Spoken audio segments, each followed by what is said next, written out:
Yo, what up? It's your girl V-HENNY, man. You already know the vibes. Welcome to the Artistry, where we talk shit about music, entertainment, and the everyday struggles.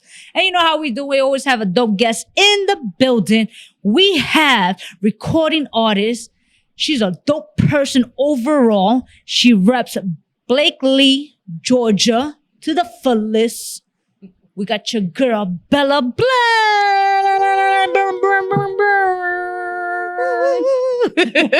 I was practicing really hard to not mess up Blaq. It's cool. I have a very heavy accent. I know you have an accent as well. Yeah, I do. You understand? So, like, so I get it. So wait, where is Blaq? Blaq is like south. It's like southwest, kind of like southwest Georgia. So it's like So how maybe far like is it from Atlanta? Maybe like 3 hours, 45 minutes from Atlanta. Oh, okay. And it's like 30 minutes from Dothan, Alabama. It's like so you from the country? Yeah, like real dirt roads. Very, very small. Like one middle school, one high, one elementary. Wow. It's real country. Yeah. Oh wow. Yeah. Okay. That's that's dope, you know? Thank you. That's super dope. That's super dope. Before we dive into anything, I definitely want to do a toast to you. Okay. So we have some Bel Air. You understand? I want to just say congratulations for overcoming the dirt road. Thank you. You understand? Yes. You've been in this game for a minute.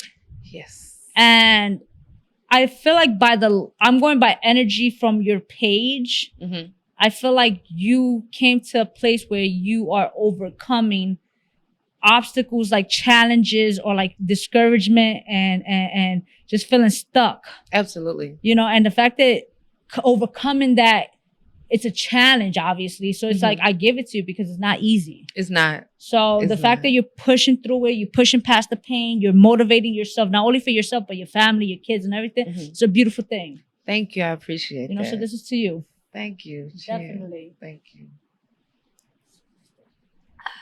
You've had Bel Air, right, before? I have. Okay. This one is my favorite, and then the blue one comes after that. You like the blue one? I do. I feel like the blue one is good, right? But it feels for me it's like the blue ices. Now that's true. That's true. And I actually have mixed it with a blue icy before. I was actually in Miami. And that I was tried that it. was good. Yeah, Pretty V. I think she did this photo shoot. I think she did a photo shoot with it or something by the pool or something. It was just so I was like, I want to try it, and that's what made me try it. Gotcha. Yeah. Normally, I usually have Bumbu. Bumbu. I'm not. Are you a hard liquor girl? Well, it depends on how I feel. So that day. All right. So dark or white? Preferably dark. Okay. I will sip on white sometimes too, but I'm gonna go to dark first. So cognac or whiskey? Cognac. Okay, so you a Henny drinker? I'm a Henny drinker. Yeah, I'm a Henny drinker. I am a Henny drinker. Yeah, they don't call me V-Henny for a reason. You understand? I am a Henny girl. But do you like whiskey? So I'm kind of new to whiskey. Okay. I'm okay with it. I'm not gonna go to a bar and order. Okay. You know, right. But it's cool. So when you go to a bar or you're out at an event, what's your go-to drink? They're gonna kill me. A Hennessy margarita. Oh, I don't think I've ever had that. A Hennessy margarita. Really? Is my go-to drink. I usually just do like Henny neat. Really? Yeah. Wow. No. So I usually do. This is why Hennessy. I had to stop. I used to fight. No, yeah. See, don't be fighting and stuff. Yeah, like a Hennessy margarita or I used to be like a real big fan of like Bahama Mamas, and then later when I was in the Cayman Islands, I got introduced to dirty martinis. I didn't really like those that much. Okay. So I'm gonna stick to my Hennessy. You gotta try if you are open to it, Henny Coladas. Henny Colada, really? That's really big in New York. That's old school. Had that. So it's like a pina. It's pina colada, right? But instead of the rum, take it out and put Henny. I'm gonna try that. When you try it, you gotta let me know. I am. I'm gonna come to New York and try it because I feel like if it's a New York thing, that's the best place to like really get it from. No, shout out to, I know the fact that you were supposed to come to New York. Yes. You know, and obviously you're working a lot. You're working. Yeah. You're working. Yes.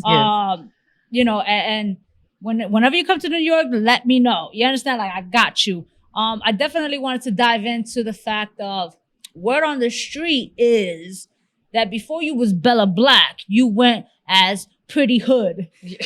Child, listen. So I don't know why, and it didn't. Pretty Hood did not last long. I mean, maybe like 2 or 3 days. Okay. I did not like it. I was like, I don't. That ain't it, y'all. Cause I'm not really hood. I'm just country, and we raw. You know what I'm saying? Right. So we just raw ass people. Can I say ass?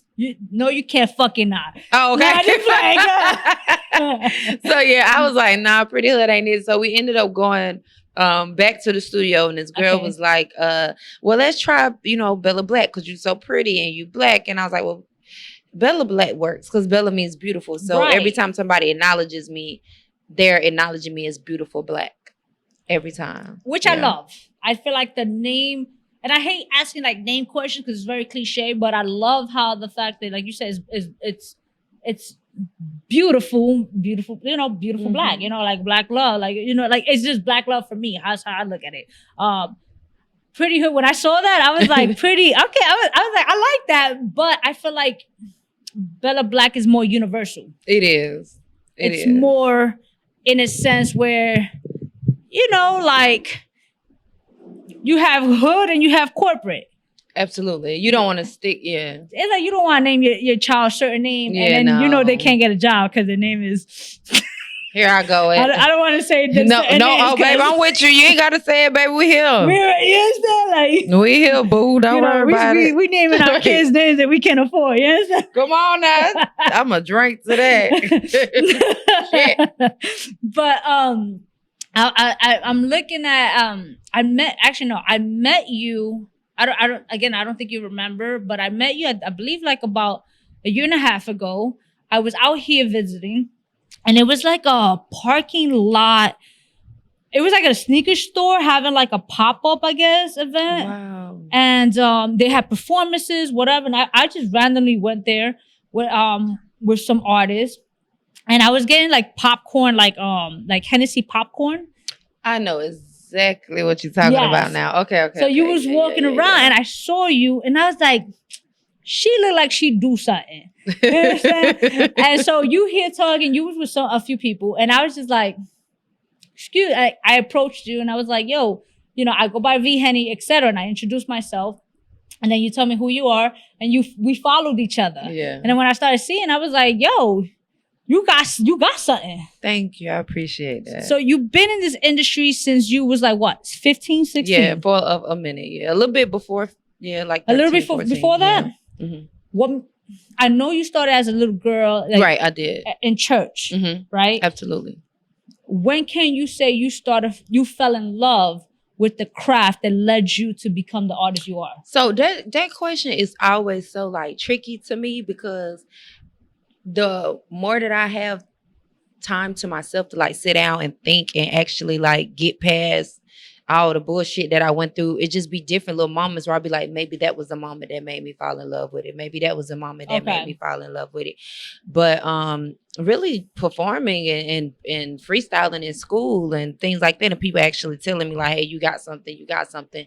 And they're realizing that I didn't grow up in an area where people believed in therapy and stuff like that, and just learning that I could put how I feel. Because when you're doing your music, you can say whatever you want to say. Right. Nobody can tell you, hey, don't put that there and don't say this. Even if you don't put it out, that's still your safe place.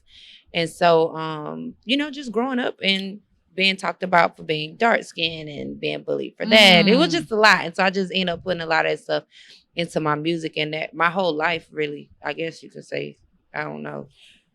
Were you a little bit intimidated with the fact of growing up in a small town? I don't want to sound ignorant, but you have that cliche saying where when you're in a small town, it's small, like not every, you have your 2%ers, where it's like they're willing to dream big and some just willing to stay comfortable. So was it intimidating knowing the fact that you have these big goals?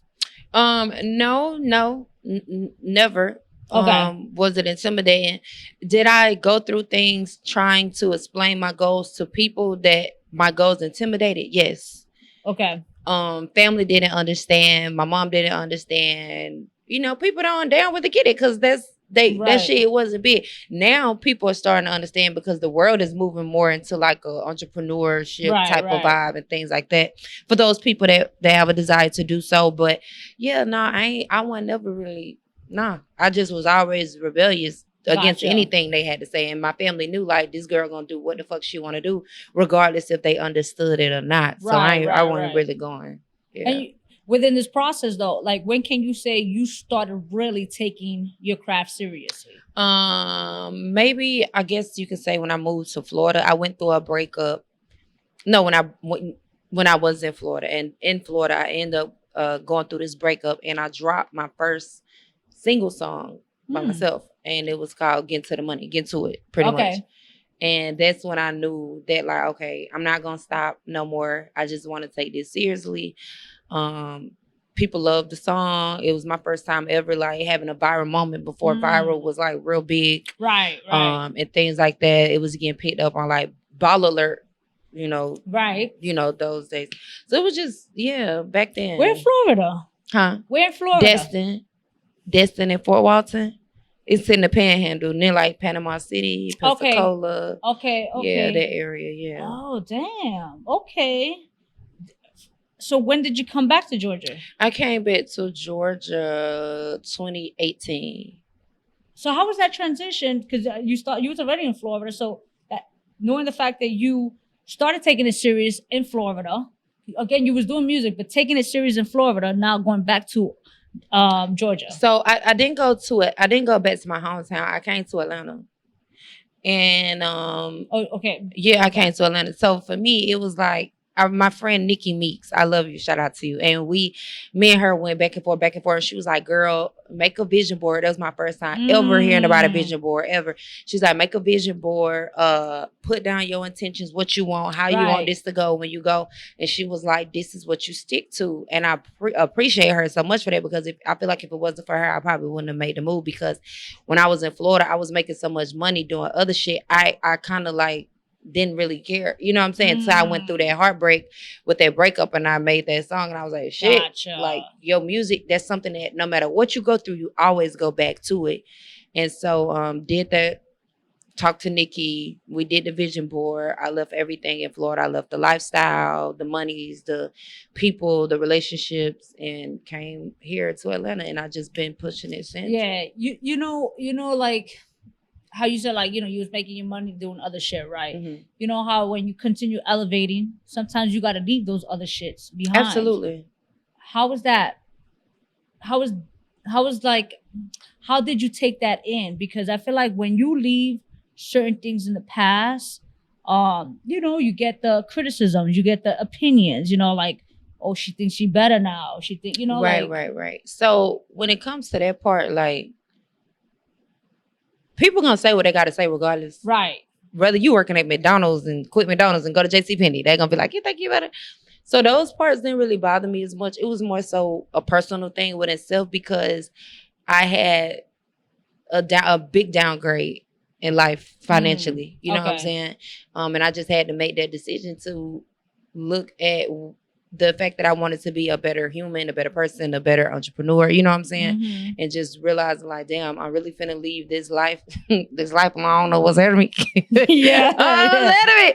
But I'm gonna put my music first. And so it was different. And still today, I still I don't think about going back to any lifestyle, but I still look and be like, dang, you really chose you really chose a better version. You really chose your dream. You really chose your higher self.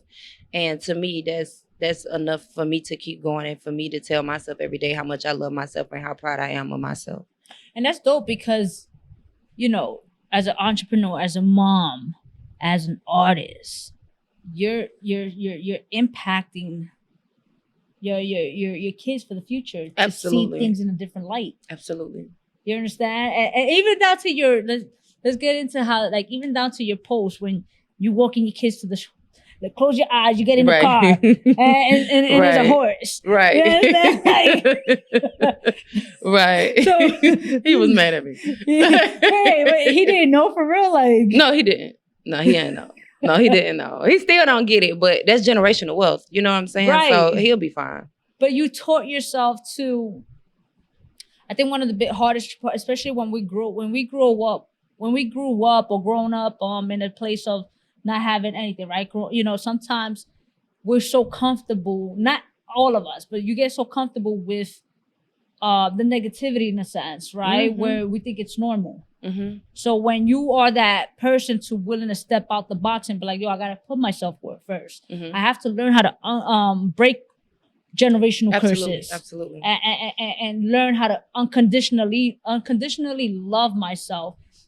You're dealt with bigger challenges. Yes. Yep. So what's one of the biggest challenge you faced that you're most proud of, and to this day you apply to it within yourself? Teaching myself how to walk again was hard, and Bars. it was like the biggest challenge because I had a car wreck back in 2019. Okay. And I was told that I probably would never walk again, and if I would, they didn't know when. And so it was really, yeah, and so it was crazy.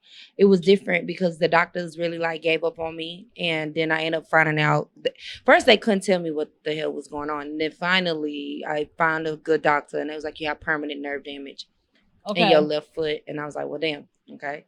And so it was a long time of like crawling upstairs and scooching and trying to get around. And at the time, I was living in an apartment that was a 2-story. In the country, we call them upstairs, downstairs apartments, but we was in a little 2-story or whatever. And it was just the hardest thing. And then for me, I just had to realize, like, the biggest lesson behind that was that you have to be able to self-medicate yourself through everything, because even the people who are trained professionals do not have the last say. So they can only go with so much, and their mind, their faith only goes so far. And you got to have enough faith for yourself, because at the end of the day, you're just another body to them. You're just another body. You know what I'm saying? I'm just another body. And so I just had to realize, like, I got to fight for this for me, because how the fuck I'm going to get on stage? How I'm going to perform?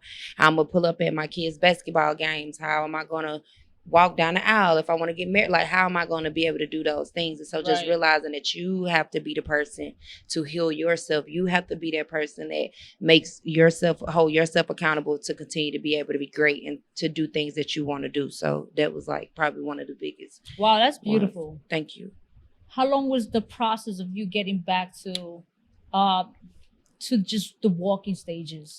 It was that's kind of a trick thing, because or you still, I mean, obviously I feel like you still have sometimes, yeah. Okay. I still have my days, not where I can't walk, but I do have my days I'll be like, okay, no, I'm gonna sit the hell out today, like I'm not doing it, or my foot hurt and I'll just fight through it, but it was a minute, I'll say like a year.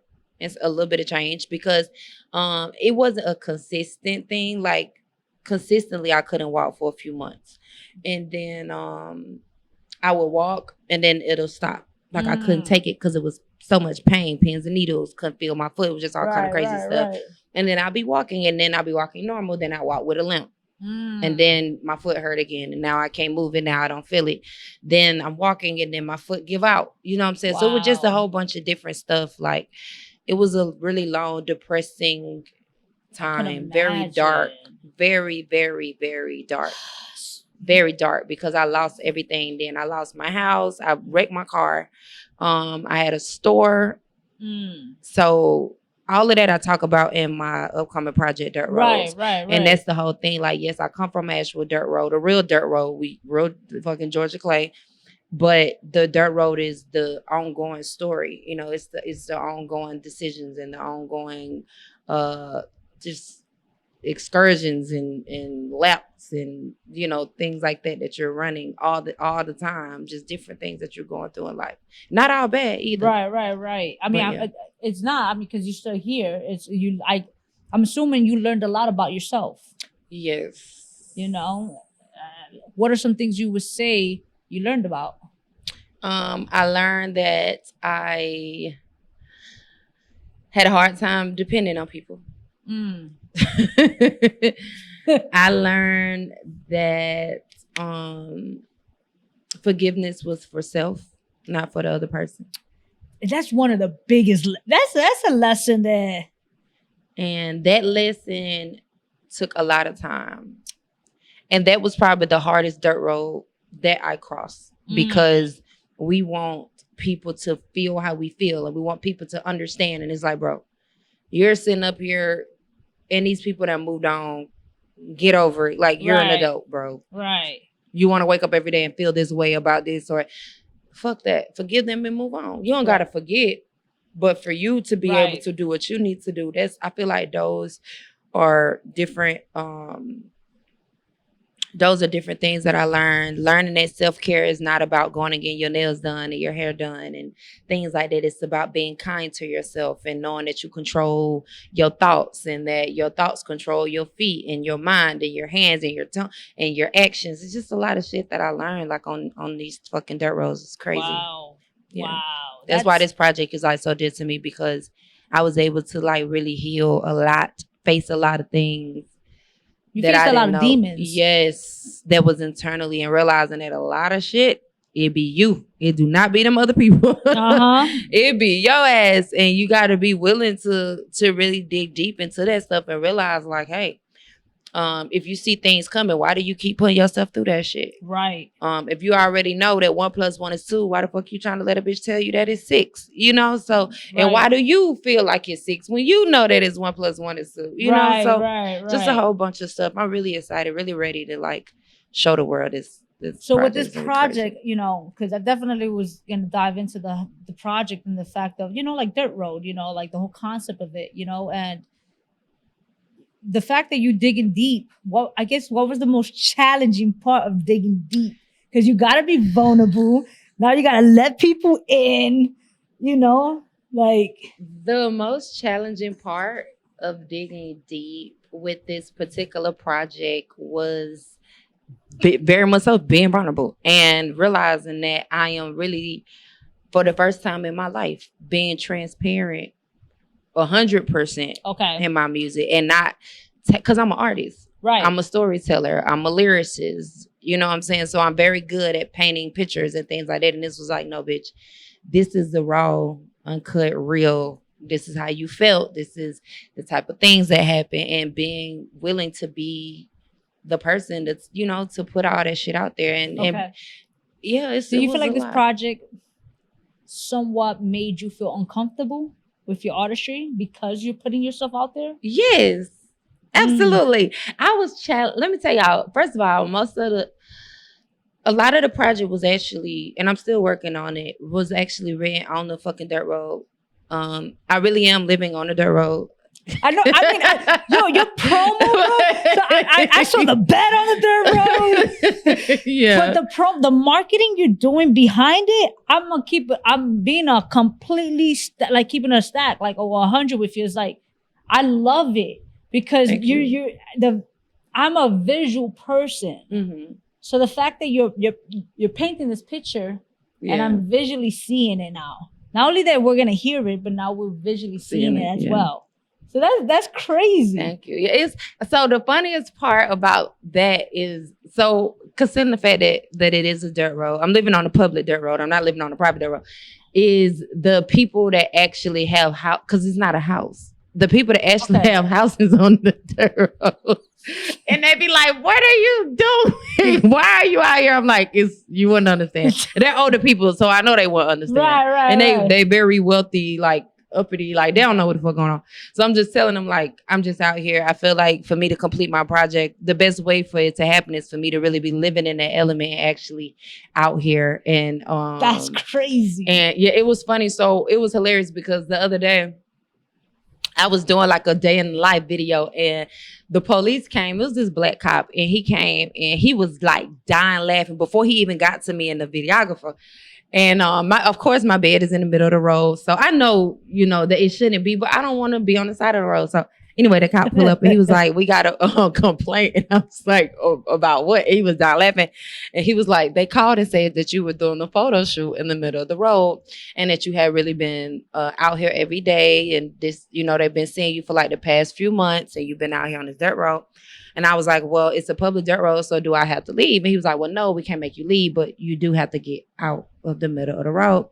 And he was like, "So what is it that you're doing?" And so I was like, "Well, I'm working on my project. I moved out here And he was like, "You really like live?" I was like, "Yeah." He was like, "So how do you eat?" And I'm like, "Well, I DoorDash and I just get them the nearest address."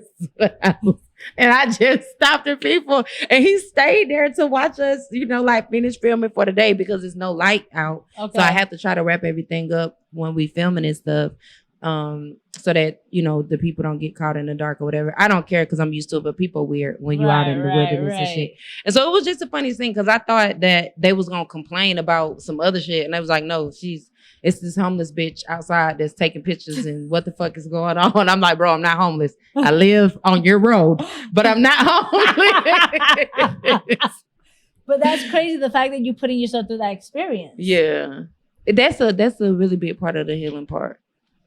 Listen, I'm all for it. Thank you. I'm all for it. I'm gonna have to invite you. You have to. How long are you here? I leave Sunday. Okay, Sunday morning. We'll figure it out. Listen, we'll figure it out because I want to. If I gotta leave later, I leave later. Like I think that's super dope that you're putting yourself in that situation because it's like you're actually living it. Yeah. So now I'm just like, so what is some? Because bathroom. You know what I'm saying? Like how are you even taking all this in? Your kids, how are they dealing? Are they experiencing My kids this come in. They come and visit. They don't want to do so it. it's just you doing it. Yeah, it's just me doing it myself. Which is all right. And sometimes my boyfriend come but most of the time he's there with the kids or out with Kanye or some shit.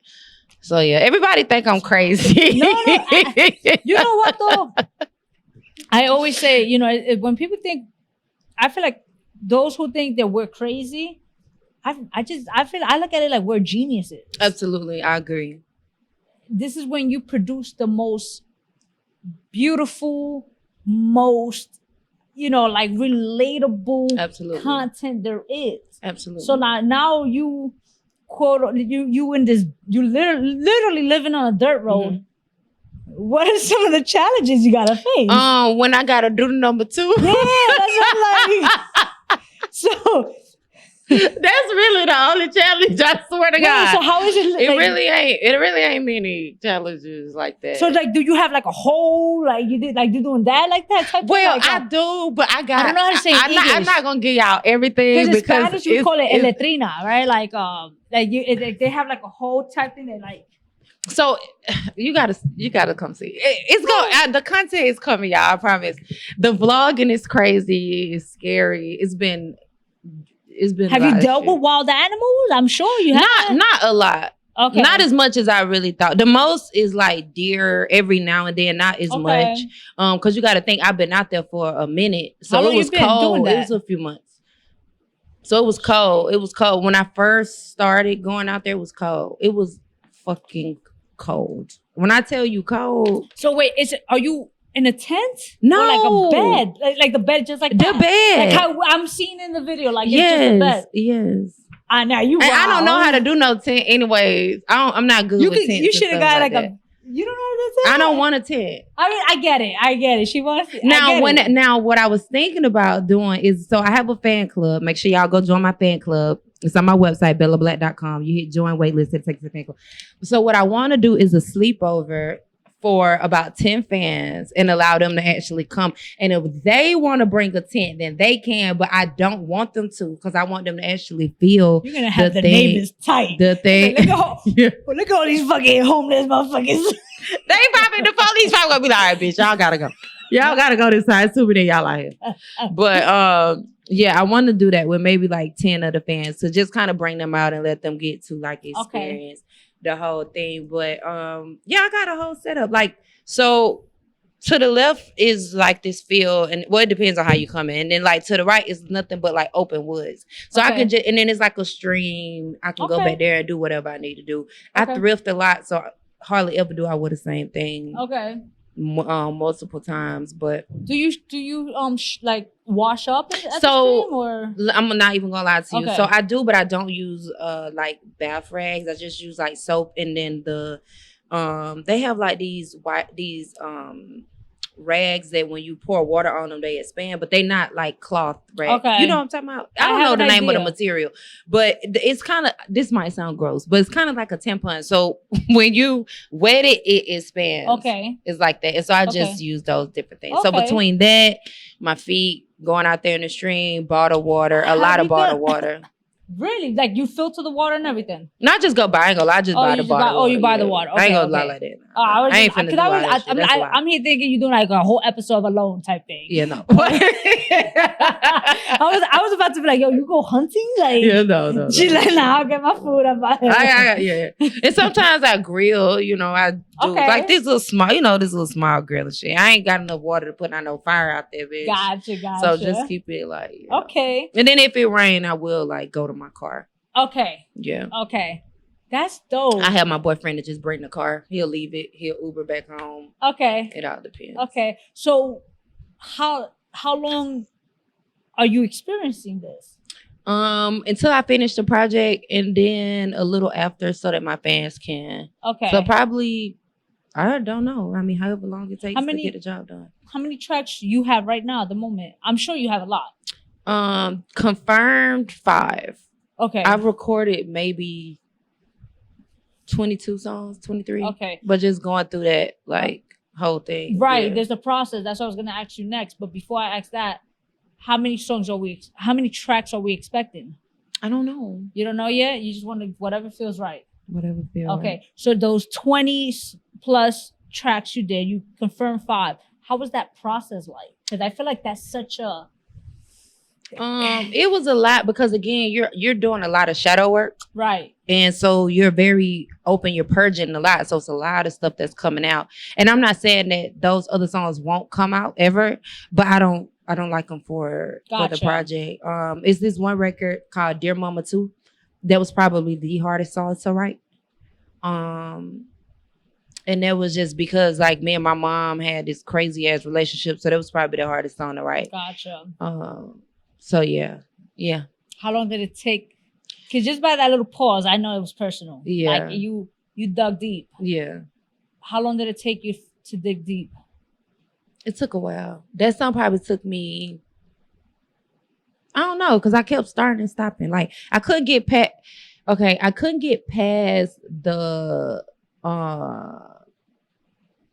first bar for a while. Like, so the first bar is like, I probably would be a millionaire if I forgave my mom and start somewhere. And so for a long time, I was like, damn, because I felt like I was holding on to so much that I wasn't focusing on my goals and dreams and stuff. Because I was like, damn, well, I don't got my mama. I don't got my relationship with her. This. And a lot of times people don't understand that when y'all hold grudges and shit, like, how the fuck you gonna be blessed for that? Like, your mind can't even do what it need to do because you thinking about other shit. Right. And so I was so stuck on that first bar for so long. And then I stopped writing the verse and then I kind of went into the hook and it was like, I gotta be a millionaire. Can't take my soul. I promise, mama, I'ma get you there. So then that's when I started realizing like, you're starting to heal because you're able to even want to do for your mom and being able to even want to fix things with her and things like that. And then later on, I went back into the verse and started working on it. But it was a long process. I can't really put a time on it, but I know it took about two weeks to complete it. Yeah. Okay. I look forward to this. This is so when it came to like the production of it and everything, like how did you go about selecting who you want to work with? So I started working with Fireman. So I'm really working with the team who did a few of the producers who did Kanye West's album Donda. And those men are great. So it really went hard. I already knew like I want to do great shit. And so who else, you know what I'm saying? Who else to work with other than people that are like that already see who I am as an artist. So I'm not trying to sell myself to them. They already know who I am. They already know I'm dope. And it was just, I mean, it was such a blessing to be working with these people. I mean, I'll be looking at them like, what the fuck y'all doing working with me? So it's just really dope. Fireman, Prophet, you know, they niggas got plaques and Grammys and all kind of shit. So it's just really, really, really amazing. That's what's up. What are some? Because listen, I love what you're doing right now. I think this is it's so dope. And it's unique. And for me, it's unique because it's like, I feel like you're not just dropping a project, you're dropping a visual project as well. Yeah. You know, because it's just not just the audio, you got the visual. And so obviously you're doing like, you're gonna be dropping more content. Mm-hmm. Are you doing like a visual album or? I am. Okay. Yeah. Yeah. Yeah. I'm gonna do a visual album. Okay. You see, that's how like I see it. Like that's what's yeah. dope. So now I know you mentioned a few times like your performance wise, like, you know, obviously the goal is that, you know, because you know with everything you dealt with and now you're pushing through all of this. Like, what's are you working on like on certain songs that you want to definitely look into performing? Are you performing certain songs now or no? I have been. I've been doing like slow leaks. So Grammy weekend, Malik Youssef had the after party, and Malik is really dope. One of my mentors. He did so much shit, like from Kanye to Hove to Rihanna to, I mean, just so many people. And he invited me out to perform. So I leaked music. Grammy weekend was really dope. Just kind of seeing how people respond to some of the records and things like that. That was dope. Okay. Really amazing. And then, how was the response? It was really good, especially for them not to know the music. Right. I could tell that they were like paying attention. It's almost as if it was you know how people have that beat on the desk in the middle of the lunchroom or beat on the table effect, and you got everybody attention. They don't know what the fuck you saying, but they really like in tune because they, you know, you grabbing their attention. So it was really dope. It was amazing.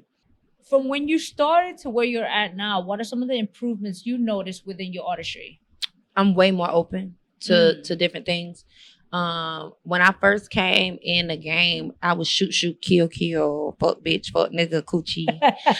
And I was so young. And so now it's like with me growing and more into this beautiful woman, and it's just like intelligent, powerful, just fucking goddess. My mind is so much more bigger. Like I've experienced so much other shit. And I started studying so many people. Like Jay-Z. I've always studied, you know, Lauryn Hill, but like Jay-Z, J. Cole, Kendrick, Outkast. I mean, just really being able to have the mindset to even want to dig deeper into the greats and realize like, bro, this is where this shit is pulling from. Studying the Michael Jacksons and the Princes and, you know, all of those things. And it's just amazing. Like I really seen a lot of growth as far as my lyrics and, you know, taste for beats and different things. Even with my visuals and stuff like that, just really studying how Kanye moves and how Beyonce moves when they're doing visuals and how fashion and all of that shit ties into one thing. Right. And so I didn't understand that at first. And so those are like a lot of the things. How long did it take you to really understand the business side of music? I'm still understanding. Okay. I feel like that's a forever thing. Okay, yeah. I feel like that's a forever thing. I feel like one thing that I do want to leave with the people is, please know, there is one golden rule that I live by in the industry, and it's no permanent friends, no permanent enemies. And I was taught that by Fire. He always, you know, would talk to me about that and tell me that. And you just have to realize, like, for one, the industry is real small. Yo, so, as big as it is, it's super small. I mean, it's so small. It's so many people in high places that I've met and ran across. And I'd be like, I'm Bella Blaq. And they'd be like, I know who you are. I'd be like, how the fuck? Why the fuck you ain't ever? You know what I'm saying? But you just gotta know, like, it's real small. Keep your table talk at the house. Don't be going around this industry telling people nobody give a fuck what this person is sad as it sound. Nobody cares about what this person did to you, what that person is. It's a business. It is. You're not gonna hold no grudge at no waiter at Papa Do's because she forgot to bring your bread. I don't want her to start. Girl, shut up. You know what I'm saying? It's like, no, just you're right. Don't do it. Don't fuck yourself up.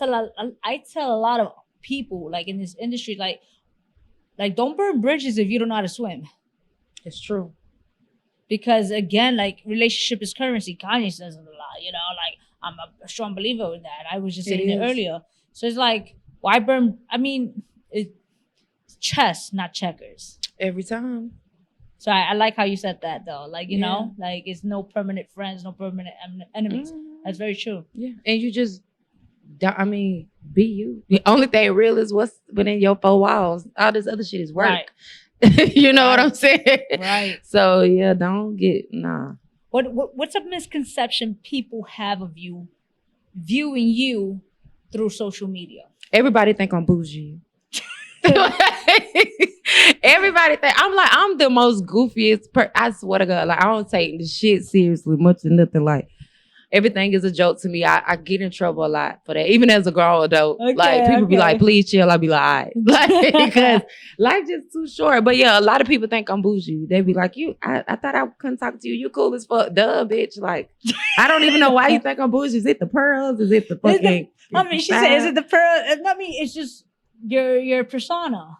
Oh, yeah. But it's not in a bad way, right? Like I don't. For people to be like, "Oh shit, she's bougie and stuck up," or whatever, I feel like it's a confident thing. Yeah, like that's what I said. Like when I met you, I was just like, I didn't think you was bougie. I just feel like, but again, I'm in the industry, right? So for me, I was just like, because you had the rat hair, and I was like, she do something. I need to know who she is, right. But I feel like you need to be confident. Mm-hmm. You know, like a lot of people get intimidated of what they don't know, right? So I can see a little bit. I mean, if they don't know you, and then they're not confident with themselves, yeah, they're gonna look at you like you bougie. Yeah, I am not bougie. And you was actually cool people. Yeah, I love people until I don't. Okay, what's your sign? Wait, what's your sign? I'm a Scorpio. Oh, are you? To the fullest, like I'm surrounded a lot of Scorpios. We the best people, long as you don't fuck us up. No, I can't. I was gonna talk shit, but my wife is a Scorpio. So you don't do that. I'm a water sign. We water Really? signs. I'm Pisces. Okay. So I'm an emotional thug. You guys are assholes. Sometimes, you know what? I get called an asshole a lot. You guys are assholes. But we don't mean no harm. We just, I don't know. Sometimes she said we don't need no harm. We just say what we mean. We just say what we mean and mean what we say. Like, and very blunt. Sometimes we can be like not the best when it comes to certain things, but we try and we love hard. You guys do love. When you guys love hard. Yeah. You know, as like, like water sign, you guys are gatekeep. Like you not gatekeepers in a sense. Like you guys, spirituality. I'm very spiritual. So like with Scorpios, you guys, it's like you guys walk with the dead in a sense. Yeah. I'm with you when you're right. Yeah. So that's I'm like, you guys are very intuitive. Very. The same with Pisces but you guys have that connection. Yeah, we do. That y'all talk with the other side. Yeah. Yeah. Yeah, we different. We don't ones though. Don't forget it. Yo, super dope though. I look forward to your project. I look forward to seeing your success. I think you have great energy. What's something you want to imprint to your kids as an artist, as a mother, and as a woman? Just to never give up and to be them and to do what makes them happy, because at the end of the day, everybody got to leave here and life is not long. Right. Life is short and you don't want to spend that time not being the best version of yourself, and to tell them to wake up every day and know that if I don't wake up tomorrow, that I do everything in my power to go towards my goals and to go towards my dreams and to invest into my happiness. Like once I lay my ass down and go to sleep, did I give today my all? And I feel like that's really all that matters. That's dope. Lastly, Bella, when was the last time you did something for the first time? The last time I did something for the first time was I don't know, because I done did so much. Oh my God.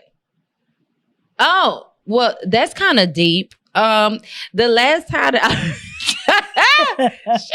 the last time that I did something for the first time was probably give a person my everything. That is deep. Yeah. What was the end result? It's not an end result. It's still an ongoing thing. Yeah. Oh, she. Oh, qué linda. Shut up. Oh, Yeah. she said tum tum. How's that feeling? How does it feel? It feel good. It feel good. I've never been able to like I hate when women say that, so I'm not gonna say it, but like it's my first time where I've been able to like be in my soft girl era and just be told to sit the fuck down, relax, don't think, don't talk, and I could do it. Right. So it's a beautiful thing. I used to think that kind of shit was fake. No, and I can see that perspective. Not that it gets me mad, but it gets me when I see people saying like, "Oh, women are not masculine," or women are masculine, women can't be feminine, or they submit, and etc. And it's like for me, it's like, no, you talking to a body right here, right? Women do submit. To a person, You just need to, and to a person. You have to give her that reason. Mm-hmm. You have to show her your submission as well. And it's not about it doesn't have to be in a no. but you would. So the fact is not that it's about sit down. It's the fact that you allowing yourself to submit to someone that you gave your heart to. Yep. That's the first time that I've done. Wow. It made me feel like I was shit in my past relationship. I mean, you're Scorpio. Woo, the Lord is gracious, child. That thing was vicious. God is good though. That's what's up. That's what's up. So you see, I'm assuming you see longevity. Yeah, for sure. Dope. Listen, if anything happens in the future, there's some bells ringing. You gonna be invited. You are. I was like, yo, listen. She told me you was the first. Yes, please, yes. That's dope. Absolutely. That's beautiful. So thank you. Having this feeling, how uncomfortable were you at the beginning with this? Oh, child, I was very uncomfortable. I was so fucking uncomfortable. And I fought it for so long. And usually when I fight it, it would cause like anyone else to like have an attitude or say things, and then that'll make me be more dominant and mean and say shit. And he just be like, girl, shut up. I'm not finna do this with you. And I'd be like, all right, I'm gonna be quiet.